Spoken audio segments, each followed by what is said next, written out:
Bollywood superstar Salman খানের নতুন pan India cinema নিয়ে প্রকাশ্যে এসেছে নতুন তথ্য। প্রযোজক দিল রাজুর সঙ্গে তার প্রথম সিনেমার নাম রাখা হয়েছে মনস্টার, যেখানে তার বিপরীতে অভিনয় করছেন দক্ষিণী তারকা নয়নতারা। বড় পরিসরে নির্মিত হতে যাওয়া সিনেমাটির নাম ইতোমধ্যে চূড়ান্ত করেছেন নির্মাতারা, যদিও এখনো আনুষ্ঠানিকভাবে সিনেমার নাম ঘোষণা করা হয়নি। খুব শিগগিরই এ বিষয়ে আনুষ্ঠানিক ঘোষণা আসতে পারে বলে জানা গেছে। আগামী ঈদ উপলক্ষে প্রেক্ষাগৃহে মুক্তি পেতে পারে মনস্টার। সিনেমাটি সালমান খান ও দিল রাজুর প্রথম যৌথ কাজ। প্যান ইন্ডিয়া পরিসরে নির্মিত এই সিনেমাকে ঘিরে তাই শুরু থেকেই দর্শকদের মধ্যে ব্যাপক আগ্রহ। সিনেমাটির অ্যাকশন দৃশ্য নিয়েও বিশেষ গুরুত্ব দিচ্ছেন সালমান খান। সম্প্রতি সিনেমাটির শুটিংয়ে ব্যবহৃত তার বডি ডাবলের হৃদরোগে আক্রান্ত হওয়ার খবর সামনে এসেছিল। এরপর সিনেমাটির স্টান্ট ও অ্যাকশন দৃশ্যের শুটিং আরও সতর্কতার সঙ্গে পরিকল্পনা করা হয়েছে বলে জানা গেছে।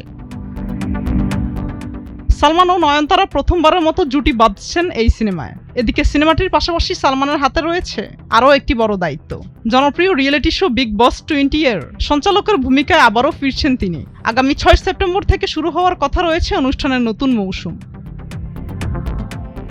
মুক্তা আমিন, নিউজ ডেস্ক, ভোরের কাগজ।